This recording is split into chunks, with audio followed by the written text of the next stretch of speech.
भगवान शिव की महिमा के 4 किस्से। बदन पर भस्म रमाएं, बाघ की खाल को वस्त्र बनाएं और जटाओं में गंगा समाएं और माथे पर चंद्र लगाएं। शिव वो हैं जिसका ये समस्त संसार है और जिससे ये समस्त संसार है। लेकिन समस्त संसार से शिव को ऐश्वर्य, धन और सुख का जरा भी मोह नहीं है।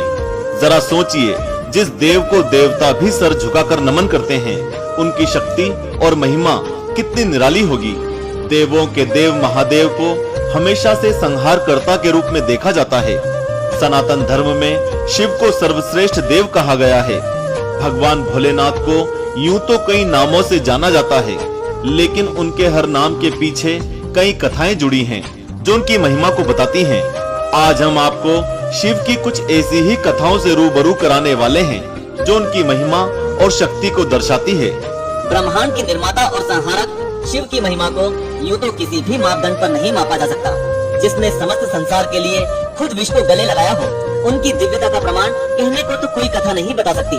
लेकिन कुछ ऐसे किस्से हैं जो आपको जानना जरूरी है, तो बने रहिएगा हमारे साथ अंत तक। नरसिंह अवतार और भगवान शिव की लड़ाई। शिव से जुड़ी पहली कथा हम आपको शरद अवतार की सुनाते हैं। इस अवतार में भगवान शंकर आधे शेर, आधे मनुष्य और आधे शरद नाम के पक्षी के रूप में प्रकट हुए। शिव पुराण के अनुसार बुराई का अंत करने के लिए जब भगवान विष्णु ने नरसिंह अवतार को धारण किया, तो हिरण्यकश्यप का वध करने के बाद भी नरसिंह अवतार शांत नहीं हुआ। ऐसे में सभी देवगणों ने भोलेनाथ से मदद की गुहार लगाई। भोलेनाथ वीरभद्र का रूप लेकर नरसिंह अवतार के पास पहुँचे। लेकिन जब ये वीरभद्र भी भगवान विष्णु को शांत करने में असफल रहे, तो शिवजी ने शरद अवतार में नरसिंह देवता को पकड़ लिया और अपने साथ हवा में ले गए। अपने आप को बंधा हुआ देखकर धीरे धीरे नरसिंह शांत होने लगे और शिव जी के भक्त बन गए। उसके बाद शरद अवतार ने नरसिंह का सिर काटकर उनकी खाल उतार दी, ताकि शिव वस्त्र के रूप में उन्हें धारण कर सके। लिंग पुराण और शरद उपनिषद में हमें उल्लेख मिलता है कि नरसिंह की इस विकृति और हत्या के बाद विष्णु भगवान अपने असली रूप में आ गए। समुद्र मंथन की कहानी। शिव पुराण और विष्णु पुराण में समुद्र मंथन की कथा का पूरा उल्लेख मिलता है।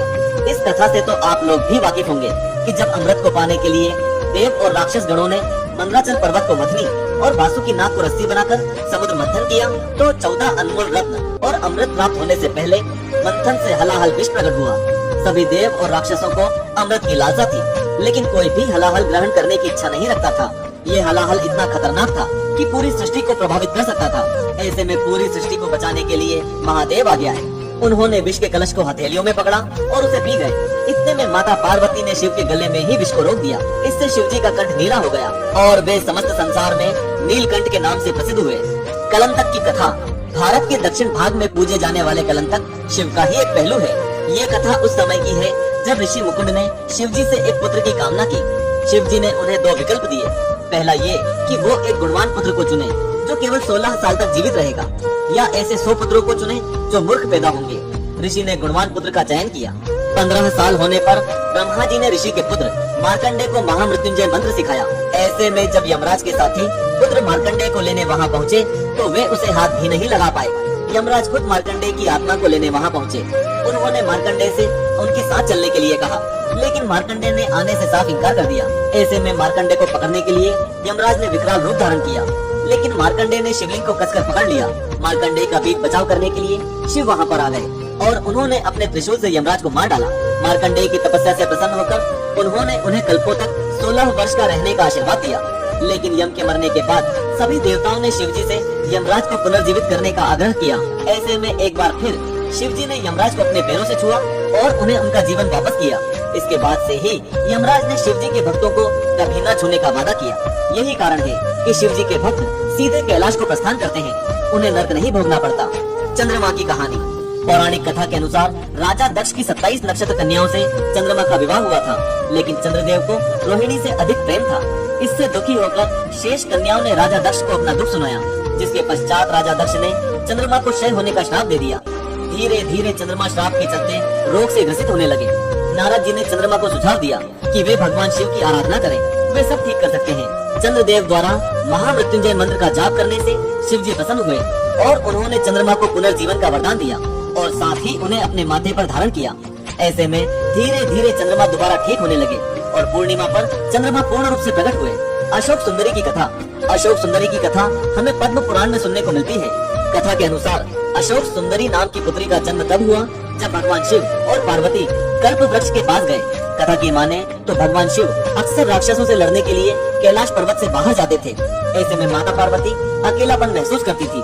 अपने अकेलेपन को दूर करने के लिए माता पार्वती ने कल्प वृक्ष से कन्या की कामना की। कल्प वृक्ष ने भी माता की इस इच्छा को तुरंत पूरा किया, जिसके चलते उन्हें एक पुत्री का जन्म हुआ। नामकरण में पुत्री का नाम अशोक रखा गया और उन्हें सुंदरी इसलिए कहा गया क्योंकि वह माता पार्वती जितनी ही सुंदर थी। शिव जी की जटाओं में गंगा जी। राजा भागीरथ जी ने कठोर तपस्या के बाद जब माँ गंगा को प्रसन्न किया तो उन्होंने गंगा जी से पृथ्वी पर आने का वरदान मांगा, जिस पर गंगा जी ने ये कह दिया कि पृथ्वी के लिए उनका वेग सहन कर पाना आसान नहीं है। यह सुनकर राजा भागीरथ ने शिव जी की आराधना की और अपने पूर्वजों को जीवन मरण के दोष से मुक्त करने के लिए उनसे भी यही वरदान मांगा। कहते हैं कि गंगा जी को अभिमान था कि कोई उनका वेग सहन नहीं कर सकता। ऐसे में गंगा जी के गर्व को दूर करने के लिए शिव जी ने उन्हें अपनी जटाओं में कैद कर लिया। वे छटपटाई और उन्होंने भोलेनाथ से माफी मांगी। तब जाकर शिव जी ने उन्हें जटा से एक धारा के रूप में छोड़ दिया, जहाँ से गंगा 7 धाराओं में प्रवाहित हुई। तभी से गंगा शिव जी की जटाओं से धरती पर अवतरित हुई।